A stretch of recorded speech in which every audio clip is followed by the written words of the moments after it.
Hello दोस्तों, एक बार फिर से आप सभी का हार्दिक अभिनंदन स्वागत करता हूं मैं। बसपा सुप्रीमो के भतीजे आकाश आनंद, बसपा के नेशनल कोऑर्डिनेटर आकाश आनंद इस समय काफी एक्टिव नजर आ रहे हैं, काफी सक्रिय नजर आ रहे हैं। हमने उनकी भोपाल की रैली देखी, काफी संख्या में वहां पर भीड़ उमड़ी थी और खास तौर से बहुजन समाज पार्टी इस समय मध्य प्रदेश और राजस्थान के साथ साथ छत्तीसगढ़, इसके अलावा तेलंगाना पर खास फोकस कर रही है। बहन जी दिल्ली से लखनऊ आ चुकी हैं और लगातार वो वहां से रणनीतियां बना रही हैं। दोस्तों, बना लो एक पहचान ताकतवर समाज की, एक मजबूत बहुजन समाज की। और दोस्तों, मैं इस समय की बात करूं तो सर्वजन हिताय सर्वजन सुखाय संकल्प यात्रा बसपा ने शुरू कर दी है और इस संकल्प यात्रा से बीजेपी कांग्रेस के होश उड़ गए हैं, क्योंकि राजस्थान से इसकी शुरुआत हो चुकी है दोस्तों। और इस समय बीएसपी के नेशनल कोऑर्डिनेटर आकाश आनंद के नेतृत्व में धौलपुर से संकल्प यात्रा की शुरुआत हो चुकी है। सबसे पहले आप धौलपुर को समझिए। देखिए, धौलपुर जो है वो पूर्वी राजस्थान के अंतर्गत आता है, भरतपुर संभाग का एक जिला है।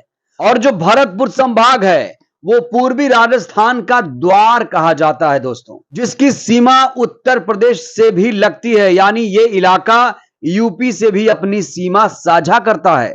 और अगर मैं भरतपुर संभाग की बात करूं तो भरतपुर संभाग में मुख्यतः 4 जिले आते हैं: भरतपुर, धौलपुर, करौली और सवाई माधोपुर।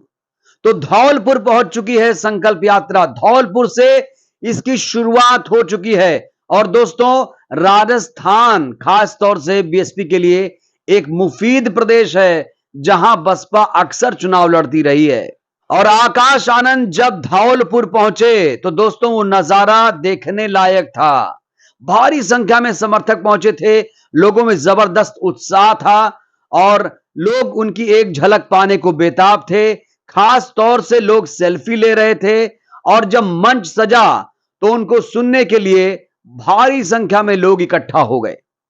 दोस्तों, सिर्फ आकाश आनंद ही नहीं, उनके साथ रामजी गौतम, इसके अलावा अशोक सिद्धार्थ साहब, उनके पिताजी जो आनंद कुमार हैं, इसके अलावा बीएसपी के तमाम बड़े दिग्गज नेता पदाधिकारी यहां पर मौजूद थे और लोगों ने इस यात्रा का गर्मजोशी के साथ स्वागत किया। दोस्तों, इस यात्रा के बारे में थोड़ी जानकारी मैं आपको दे दूं। जैसा कि हमने आपको बताया कि ये यात्रा भरतपुर संभाग के धौलपुर जिले से शुरू हो चुकी है और आपको बताऊं तो इसका समापन होगा 29 अगस्त को जयपुर में। यह पैदल यात्रा है, यानी 15 दिन तक आकाश आनंद सड़क पर रहेंगे, पैदल चलेंगे 15 दिन तक। और दोस्तों, एक जानकारी और, ये जो पूरा इलाका कवर किया जा रहा है पैदल, करीब इसमें 60 विधानसभा सीटें आती हैं। कुल मिलाकर बसपा की कोशिश है कि कैसे किंग मेकर बना जाए 2023 के विधानसभा चुनाव में। दोस्तों, अब जान लेते हैं आखिर ये यात्रा शुरू क्यों हो रही है। इसके कई सारे मायने हैं। आपको पता है कि दलितों पर किस तरीके से अत्याचार हुआ राजस्थान में, मुसलमानों पर किस तरीके से अत्याचार हुआ।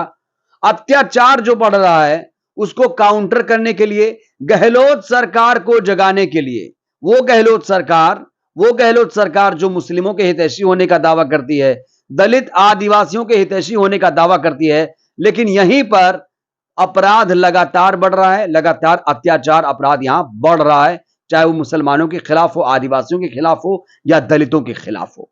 तो अब इसके सियासी मायने की बात करूं, इसके सियासी मायने बहुत ज्यादा हैं दोस्तों। जैसा कि हमने आपको कहा कि जो इलाका कवर किया जा रहा है, 15 दिन तक पैदल चलेंगे और इस इलाके में 60 विधानसभा सीटें आती हैं दोस्तों, 60 विधानसभा।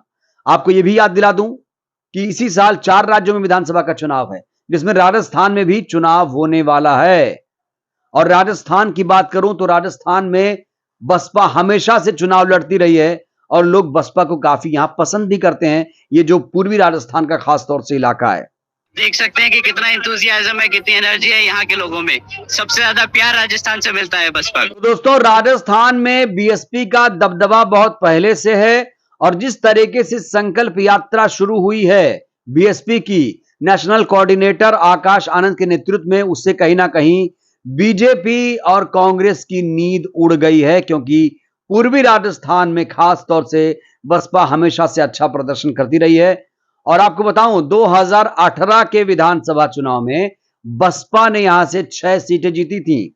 और ये जो सीटें हैं इसी इलाके से, अलवर की किशनगढ़ बास, तिजारा, इसके अलावा भरतपुर की नदबई और उदयपुर वाटी की झुंझुनू और करौली से, इसके अलावा भरतपुर नगर सीट से बसपा ने यहां पर अच्छा प्रदर्शन किया था और 6 विधानसभा सीटों पर जीत हासिल की थी। और अच्छा प्रदर्शन होता दोस्तों तो यहां 2018 में ही बसपा किंग मेकर बन सकती थी, क्योंकि आपको याद है मात्र कांग्रेस को 96 सीटें मिली थी और बहुमत के लिए चाहिए था 101, क्योंकि यहां पर 200 विधानसभा सीटें हैं और कांग्रेस को बहुमत नहीं मिला था। इन्हीं 6 सीटों को, इन्हीं 6 विधायकों को लेकर गहलोत ने साजिश करके, गहलोत सरकार ने साजिश रची और 6 विधायकों को, जीते हुए विधायकों को कांग्रेस में विलय करा लिया। दोस्तों ये गद्दारी नहीं तो और क्या है। तो दोस्तों आकाश आनंद काफी लोगों में जोश भर रहे हैं। सबसे पहले उनका एक भाषण है, उनके भाषण का मैं कुछ अंश आपको दिखाना चाहता हूं, किस तरीके से उन्होंने बसपा के कार्यकर्ताओं में जोश भरा, जरा देखिए। पूछता हूं क्यों घबराते हो तुम, मैं पूछता हूं क्यों डरते हो तुम। अरे जब तुम्हारे सिर पे उस शेरनी का हाथ है तो क्यों घबराते हो तुम। तो सुना आपने, वो कह रहे हैं कि आप लोग डरिए मत, घबराइए मत, आपके सिर पर बहुजन शेरनी का हाथ है। वो कह रहे हैं कि अभी भी बहन जी शेरनी हैं और जिसके सिर पर शेरनी का हाथ है उसे घबराने डरने की जरूरत नहीं है। कुछ इस तरह से अपने तेवर में, अपने तेवर में, नए कलेवर में इस समय आकाश आनंद लौट आए हैं। मध्य प्रदेश की राजधानी भोपाल में जिस तरीके से ऐतिहासिक पैदल मार्च किया गया, उसी तर्ज पर अब राजस्थान में सर्वजन हिताय सर्वजन सुखाय पैदल मार्च संकल्प यात्रा की शुरुआत हो चुकी है। 15 दिन तक सड़कों पर रहेंगे, पैदल चलेंगे आकाश आनंद। दोस्तों जाहिर तौर पर बहुत ही मजबूती के साथ बसपा यहां चुनाव लड़ रही है, ना सिर्फ राजस्थान बल्कि मध्य प्रदेश, छत्तीसगढ़ और तेलंगाना में तो उसने अपना सीएम उम्मीदवार भी आरएस प्रवीण साहब को घोषित कर दिया है। वो वहां मजबूती से चुनाव लड़ रहे हैं। बहुत कुछ बदलाव हो रहा है बसपा में, क्योंकि बसपा को एक नया चेहरा मिला है। युवाओं को जोड़ने के लिए आकाश आनंद जाने जाते हैं और उनके भाषण से कहीं ना कहीं लोग प्रेरित हो रहे हैं। आपको याद दिला दूं, चंद्रशेखर आजाद भी भरतपुर गए थे, भरतपुर में रैली की थी और इसी भरतपुर संभाग के धौलपुर से संकल्प यात्रा की शुरुआत हो चुकी है। तो कुल मिलाकर बसपा यहां किंग मेकर बनने जा रही है, ऐसे दावे वादे किए जा रहे हैं, क्योंकि आकाश आनंद कह रहे हैं कि हम जयपुर को हिला देंगे। ना झुकना, कभी ना रुकना, अपनी जिंदगी को अपनी शर्तों पे जीने वाले हो। तो दोस्तों क्या लगता है, जिस तरीके से आकाश आनंद बसपा के लिए मेहनत कर रहे हैं, लोगों को एकजुट कर रहे हैं, ग्राउंड पर जा रहे हैं, लोगों से बातचीत कर रहे हैं और लोग भी उन्हें पसंद कर रहे हैं, इस समय लोग भी उनसे मिलना चाहते हैं, जुड़ना चाहते हैं, क्या लगता है एक बहुत बड़ा परिवर्तन आ गया? क्या आकाश आनंद के नेतृत्व में राजस्थान, मध्य प्रदेश में बसपा किंग मेकर बन पाएगी? आपकी क्या राय है दोस्तों? जिस तरीके से बसपा मेहनत कर रही ग्राउंड पर, जो चीज लोग इंतजार कर रहे थे कि बसपा ग्राउंड पर नहीं है, वही आकाश आनंद करते हुए नजर आ रहे हैं। बसपा सुप्रीमो मायावती के आदेश निर्देश पर वो ग्राउंड पर उतर चुके हैं। कुल मिलाकर 23 के साथ साथ 24 पर भी निगाहें नजर हैं। आपकी क्या राय है इस वीडियो पर? अपनी राय आप जरूर दीजिएगा, कमेंट बॉक्स खुला हुआ है, हमें आपकी राय का बेसब्री से इंतजार रहेगा। वीडियो को लाइक करिए, चैनल को सब्सक्राइब कीजिए। इस वीडियो को मैं चाहता हूं जन जन तक पहुंचाइए, जिससे बहुजन समाज जागरूक हो। जय भीम, जय भारत, जय संविधान।